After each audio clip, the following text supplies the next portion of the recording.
muridan aliman hayam sami'an basiran mutakalimun. Kembali belajar apa? Anda apa? Belajar dah. Lewat ni boleh. Habis. Aris Belajar ni. Aris apa? Lihat. 20. insyaallah.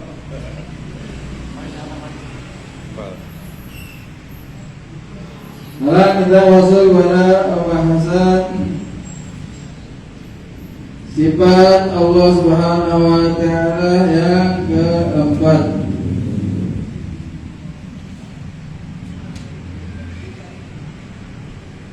Wallahu wadudun karimun baki mukhalifun lil khalqi bil itlaqi wa barimun ghaniyyun wahidun wahai qadirun muridun alimun bi kulli syai' mukhalifun lil khalqi ada mukhalifun lil hawadis. Jadi Allah Subhanahu wa taala enggak sama dengan makhluk. Mustahil umatilatu lil hawadis, mustahil Allah itu sama dengan makhluk. Kalau kita makhluk tersusun dari beberapa bagian, jadi ada tulangnya, ada kulitnya, ada dagingnya. Tapi Allah Subhanahu wa taala tidak la yuraqab dengan izah, tidak tersusun daripada bagian bagian. Diwajib diyakini oleh Ahlus Sunnah wal Jamaah. Allah enggak sama dengan makhluk dalam 3 hal. Allah ta'kid anna Allah la yushabbi syai' la fi zatihi wa la fi sifatihi wa la fi af'alihi. Ahlus Sunnah wal Jamaah akidahnya wajib dia berkeyakinan la yushabbi, Allah enggak sama dengan makhluk, la fi zatihi, enggak sama dalam zatnya, enggak sama dalam sifat-sifatnya, la fi afili, dan Allah enggak sama di dalam perbuatan. Allah enggak sama dalam zatnya itu dengan makhluk. Kalau zatnya kita tersusun daripada beberapa bagian. Makanya ulama kita tatkala ada ayat-ayat yang mutasyabbih yang menyerupakan Allah dengan makhluk, mereka ada 2 pendapat. Para kalangan salaf mereka tafwid, yakni mereka serahkan artinya kepada Allah.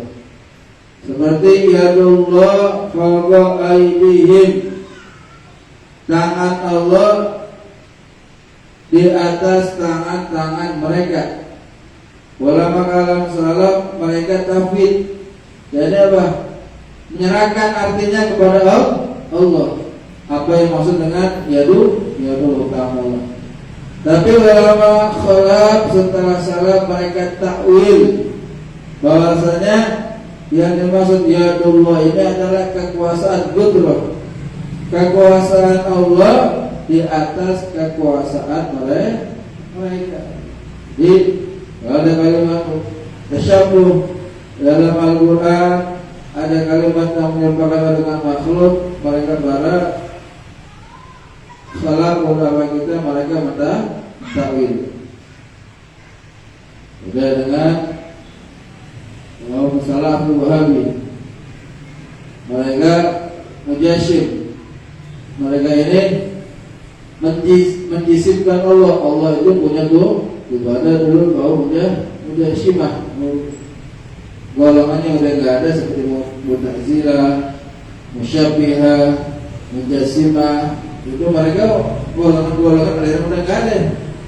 udah nggak ada, tapi namanya ideologi nggak bisa hilang. Sama kayak PKI. PKI emang nggak ada, tapi ideologinya sampai kapanpun nggak bakal bisa hilang. Itulah Mu'tazilah, Mujassimah, Syafi'iyah. Mujassimah ini adalah mereka golongan yang mensifat Allah. Jadi Allah seperti kita. Allah punya tangan, Allah punya kaki. Ada golongan umat Islam sekarang pun seperti itu mereka mengatakan, dengan mengatakan Allah punya tangan, tapi tangan Allah tidak seperti tangan manusia. Kita bingung. Ini pelecehan. Ini orang Wahabi. Allah benar mereka mengatakan yakin Allah punya tangan, tapi tangan Allah tidak seperti tangan manusia, kata mereka.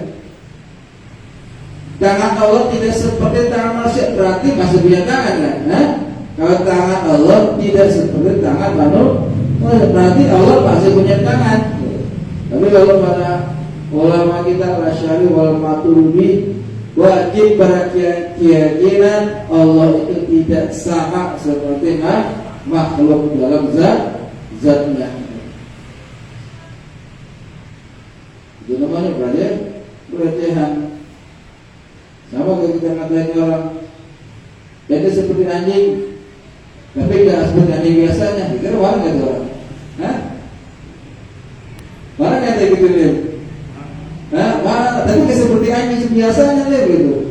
Tetap aja kan ujung itu tapi kan ada kata-kataan anjing ya. Begitu juga Allah punya tangan, tapi tangannya tidak seperti manusia. Itu sama juga pelecehan, sama aja. Ada tangan-tangannya juga. Nah disinilah karena salah kita ini bahwasanya mereka wajibkan umat Islam ini berkeyakinan Allah itu tidak sama dengan makhluknya dalam zatnya. Ada orang ulama syair la ya'rifullah illallah fa'taqidu wad-dinu dinan iman wa isyraq wal 'abulu hududun la tujawizuha wal 'ajzu an darkil idrak. Gak ada yang mengetahui Allah kecuali Allah. Hakikatnya orang gak ada yang tahu hakikat zatnya Allah kecuali Allah. Fa'taqidu, maka berkeyakinanlah kalian. Akan tapi dalam hadis kita di hari kiamat akan melihat zatnya Allah Subhanahu wa taala, tapi di dunia kita enggak akan melihat zatnya. Bahan hadis ada yang tentang tafsir bahwasanya Allah akan mengajak bicara setiap hambanya di hari kiamat. Mana hadis yang tafsir? Yukallimullahu 'abdul yawmal qiyamah. Setiap mamin ahadin yukallimullahu yawmal qiyamah. Ma bainahu wa bainallah turjuman. Tidaklah seorang pun kecuali dia akan diinterogasi oleh Allah Subhanahu wa taala di hari kiamat, dan tidak ada antara dia dan antara Allah Subhanahu wa taala.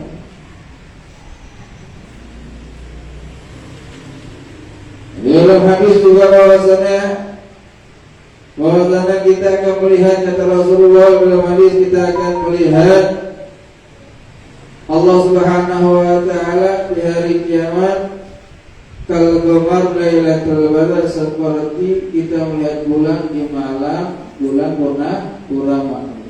Kalau kita melihat bulan, kita masih kelihatan silau mata kita, tapi kalau melihat Allah la tadamun biru'yati, kata Rasulullah, kalian enggak akan semua melihat kalian akan melihat Allah seperti melihat bulan di malam purnama. Itu nanti ketika mereka orang-orang beriman masuk ke dalam surganya Allah Subhanahu wa taala. Kalau sekarang kita enggak boleh berpikir tentang zat Allah. Wati agama itu ada dua, ada iman, ada musyrik.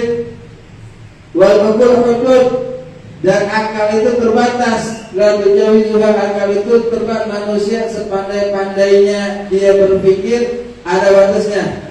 Dan batasnya manusia tidak akan mampu memikir daripada zat Allah.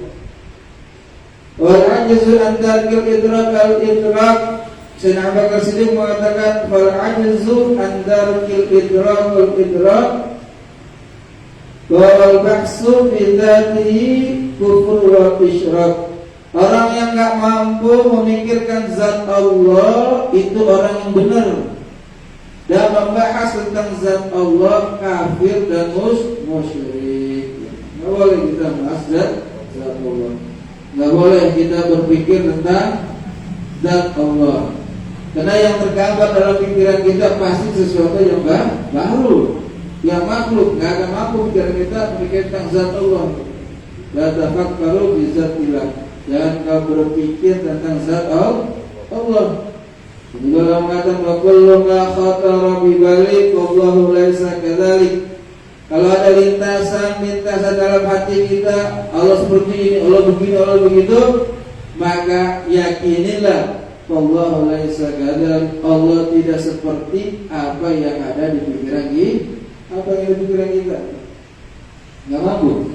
Manusia enggak akan mampu menginginkan zat Allah Subhanahu wa taala. Ini yang harus kita yakini. Al-Asy'ariyah, Al-Maturidiyah, golongan ulama Al-Asy'ariyah mengatakan musyrik dan kafir orang yang menyamakan Allah Subhanahu wa taala dengan makhluk. Dalam dalilnya laisa kamitslihi syai'un wa huwas samiul basir. Laisa kamitslihi syai', Allah tidak menyerupai sesuatu apapun. Lam yakul lahu kufuwan ahad. Tidak ada baginya penyerupa, tidak ada. Allah dari awal menciptakan makhluknya ini, golongan malaikat, jin, manusia, atau di luar dari ciptaan itu, tidak ada makhluk Allah, ciptaan Allah yang sama serupa dengan Allah Subhanahu wa taala. Jangankan zat Allah, jangankan menyamakan zat Allah, kaum Asy'ariyah pun mereka meyakini bahwasanya zat Nabi Muhammad itu tidak sama dengan yang lainnya. Dari apa? Tidak ada orang yang diciptakan yang lebih sempurna dari penciptaan Allah dari Nabi Muhammad sallallahu alaihi wasallam. Ulama kita sebagian mengatakan musyrik orang yang menyamakan Nabi Muhammad dengan orang lain. Hanya mimpi temu Nabi Muhammad seperti pula, enggak ada. Musyrik ulama usul mengatakan musyrik orang mengatakan Nabi Muhammad itu sama seperti bulan. Kenapa? Karena Nabi Muhammad ini adalah ciptaan Allah yang paling sempurna. Nah, akidah kita bahwasanya tidak ada manusia pun yang menyamai apalagi melebihi daripada ketampanan kesempurnaan Nabi kita Muhammad sallallahu alaihi wasallam. Nabi Yusuf kalah jauh kemana-mana. Seperti Allah Ta'ala menurunkan ketampanannya 100%, 50% untuk Nabi Muhammad, 25% untuk Nabi Yusuf, dan 20% bagi-bagi dan juga miliar orang dah. Makanya ada yang mancung dalam, ada yang ambil keluar, 20% dibagi miliaran. Kira-kira ya jadinya ada yang bagus, ada yang kagak. Itu 50% buat Nabi Muhammad. Tapi kenapa kisahnya ini yang ma'ruf pada Nabi Yusuf alaihissalam? Kenapa ulama kita Nabi Yusuf Allah berikan tampan, tapi Allah berikan haibah, sehingga siapapun orang dapat memandang wajah Nabi Yusuf, siapapun yang perempuan kan, yang laki-laki kan, tapi Allah Ta'ala berikan ketampanan kepada Nabi Muhammad. Allah Ta'ala berikan haibah di wajah Nabi Muhammad, sehingga para sahabatnya tatkala mereka duduk di majlis bersama Nabi Muhammad, maka kepala mereka seperti ada burung. Mereka enggak nunduk seperti yang tunduk. Mereka memandang wajah Rasul apa?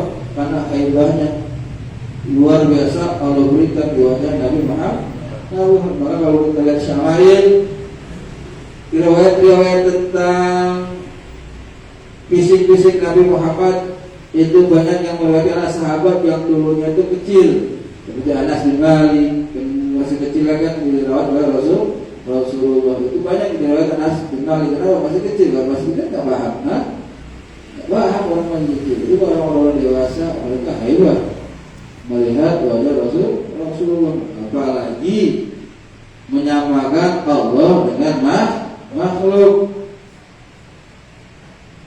Wajib diyakini oleh setiap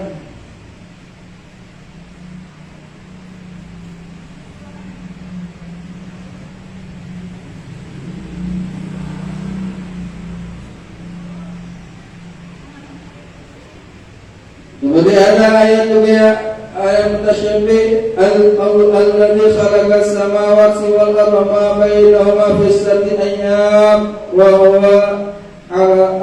huwa al-arsis tawa.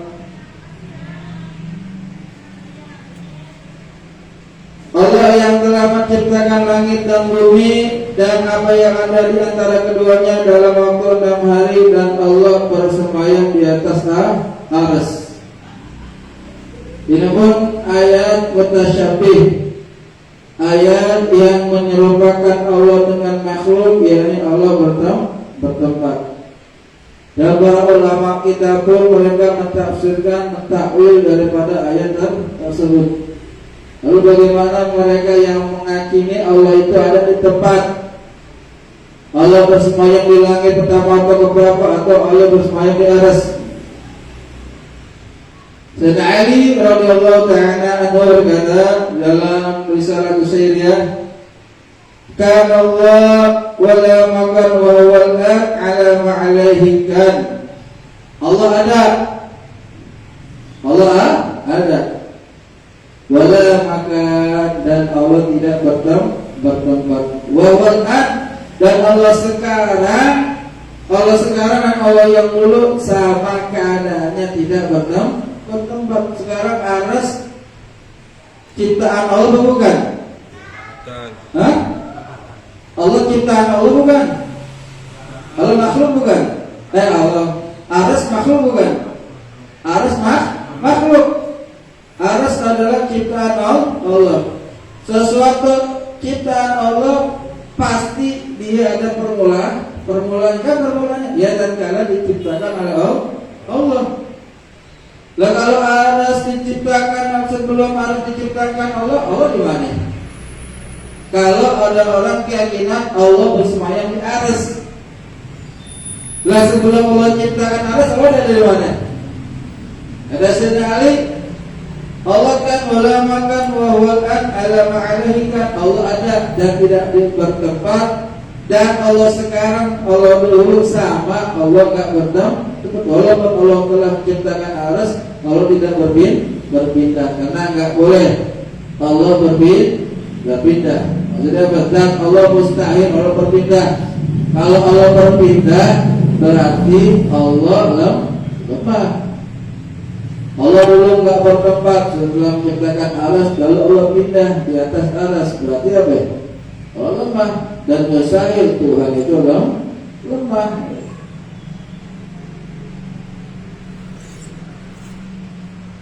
Dan Sayyidina Ja'far As-Shadiq mengatakan, man za'ima anna Allah fi syai' aw min syai' aw 'ala syai' faqad asyrak.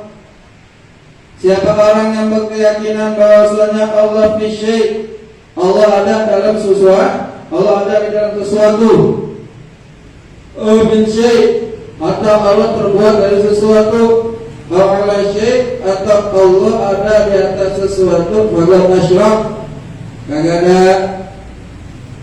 rukhsah lagi, nggak ada apa namanya, nggak ada keringanan lagi, maka dia telah musyrik. Kenapa? Karena ketika tatkala kita mengatakan idza kana ala syai', kalau kita mengatakan Allah di atas sesuatu, fakana mahmulan, berarti Allah terbawa dengan sesuatu tersebut. Allah kan mahmul. Kalau Allah terbawa dengan sesuatu tersebut, berarti Allah lemah karena Allah terbawa. Seperti kita malu lemah apa yang buat? Kita malu lemah. Lemahnya di mana? Kita mahmul, kita terbawa dengan apa? Kita nampak di bumi. Kalau kita nggak nampak di bumi, kita terbang, baru kita buat. Nah, berarti apa? Kita lemah apa buat? Lemah. Kenapa? Kita nampak, kita mahmulan, kita terbawa oleh apa? Ya di atas kita nampak di bumi. Kalau kita terbang sama. Terbawa dengan apa? Udara. Berarti apa? Kita makhluk lemah. Ini butuh kepada yang apa? Ya, kalau itu ada dalam zat Allah, mustahil bagat isyrak, maka dia dalam musyrik. Kalau meyakini Allah ada di atas sesuatu. Allah ada di atas langit, Allah ada di langit, Allah ada di aras, Allah ada di atas. Ini orang awam gitu. Aneh waktu selain atas aja, sudah di atas. Itu bahaya. Kalau dia yakin itu dia bisa musyrik. Benar nggak gitu? Hah?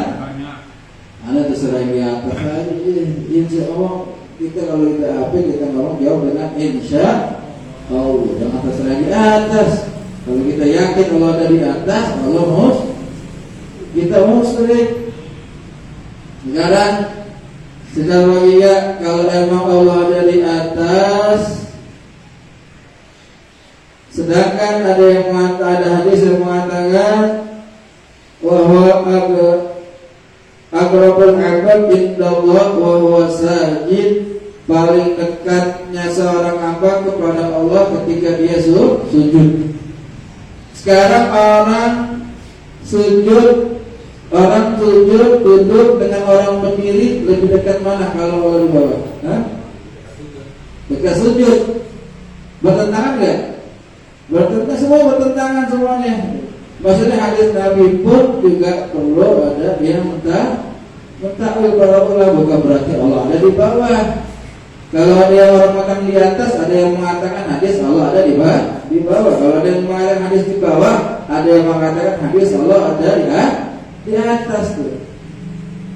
Jadi Allah ada dan Allah tidak bertempat, karena tempat Allah ini tempatnya apa? Karena tempat ini baru la yamur alaihi zaman, dan Allah juga tidak dilewati dengan zaman dan waktu. Zaman juga baru. Setiap makhluk, kecuali Allah, semua ada permulaannya. Semua ada permulaannya kecuali Allah. Allah kekalnya Allah la bidayah, enggak ada permulaan. Kalau Allah dilewati dengan zaman Allah 2 miliar tahun yang lalu, Allah 1 triliun yang lalu, berarti masih ada permulaan.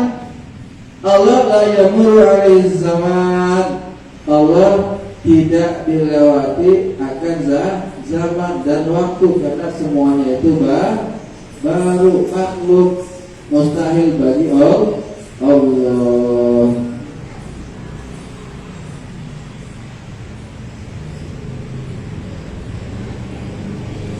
Lakana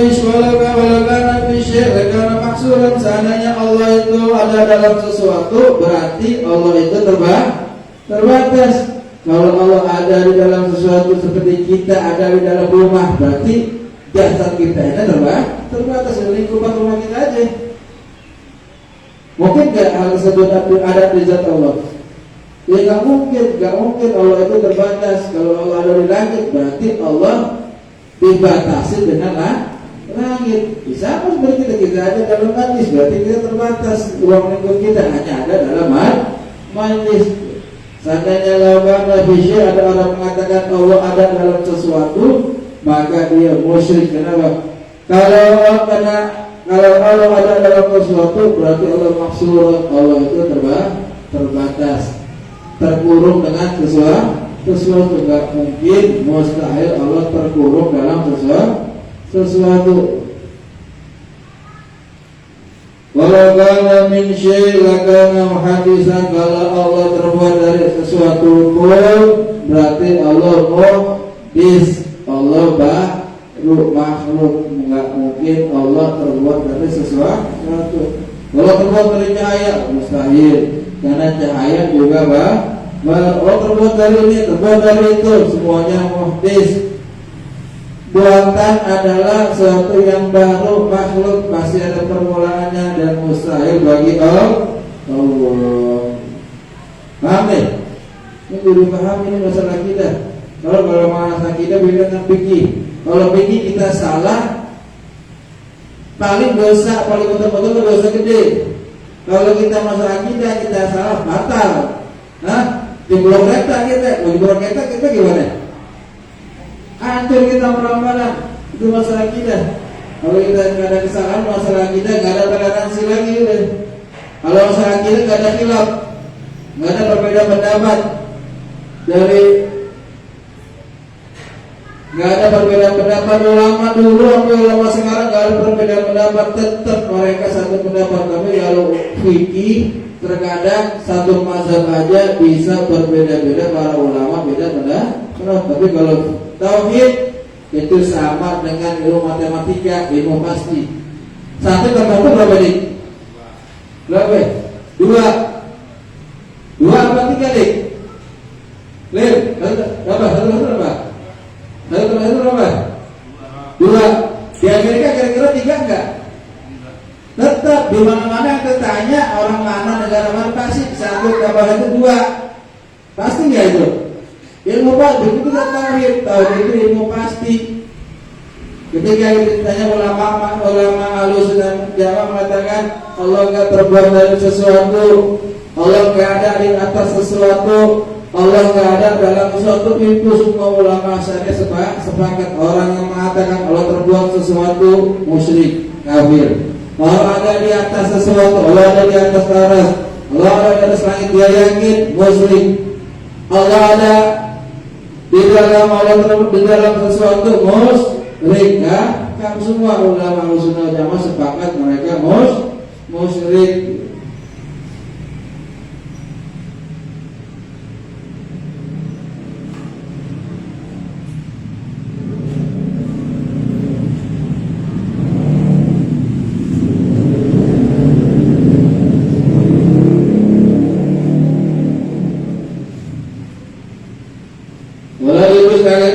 Bizatihi wala tabadul fi sifati. Allah enggak boleh berubah dalam zatnya dan juga enggak boleh berganti dalam sifatnya.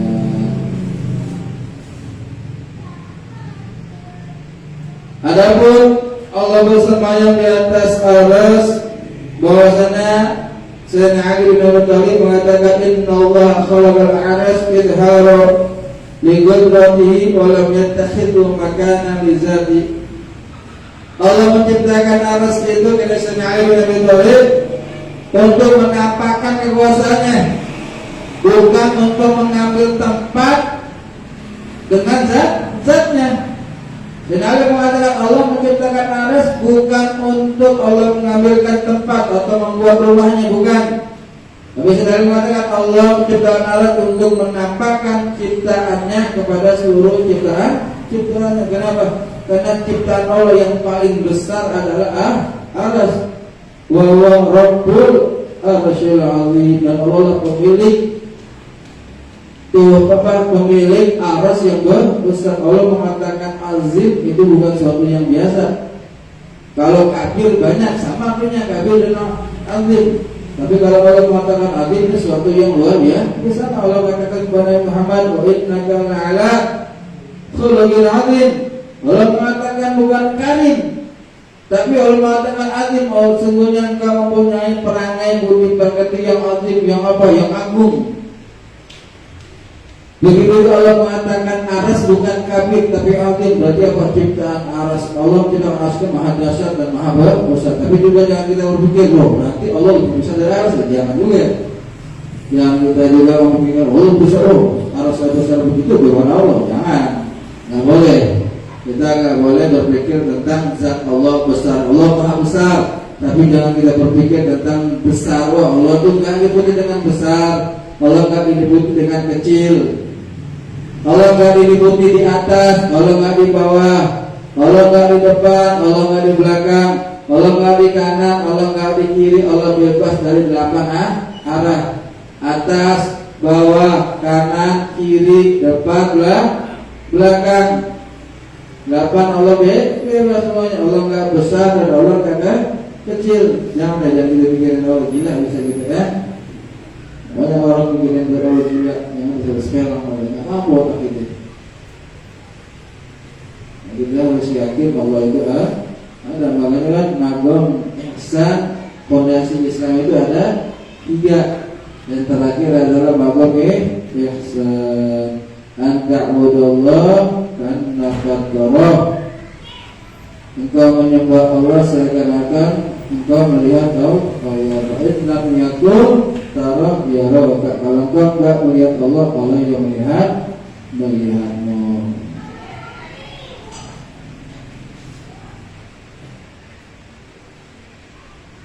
Allah pun sama dalam sifatnya. Allah sama dalam sifatnya. Sifat Allah tidak sama dengan sifat makhluk. Sifat makhluk terkadang berbeda dengan zatnya, tapi sifat dan zat Allah sama. Sifat Allah adalah Ar-Rahman, Maha Pengasih. Zat Allah pun sama, Allah Maha Pengasih. Terkadang sifat seorang namanya adalah soleh. Apa arti soleh? Orang baik. Tapi sebenarnya orang yang mabok. Beda nggak? Beda. Kalau manusia beda sifatnya dengan zatnya. Sedangkan sifat Allah juga nggak didahului dengan zatnya. Allah juga, dan Allah itu zat dan sifatnya sama seperti manusia punya sifat kasih sayang. Dari lahir apakah manusia punya sifat kasih sayang? Ya belum ada. Berarti apa? Sifatnya dulu baru zatnya. Tapi sifat Allah enggak. Allah zat dan sifatnya bersama. Allah enggak dibarengi dengan sifatnya, dan Allah enggak dibarengi dengan zatnya. Manusia punya sifat sombong. Apakah dari lahir manusia ada sifat sombong? Enggak ada. Berarti sifatnya dulu baru zatnya. Dan yang ketiga bahasanya Allah enggak sama dalam perbuatannya. Perbuatan Allah enggak sama dengan perbuatan makhluk. Afal Allah, sifat Allah dan zat Allah ini sama, bergandengan dan serasi gitu. Allah punya perbuatan, Allah Maha Pemurah. Perbuatan Allah Maha Pemurah, sifat Allah Maha Pemurah, dan perbuatan Allah pun sama pemurah. Sekarang manusia namanya Abdul Karim, hamba yang dermawan, tapi nama dengan zatnya perbuatannya berbeda. Tapi orangnya pelit, sama enggak?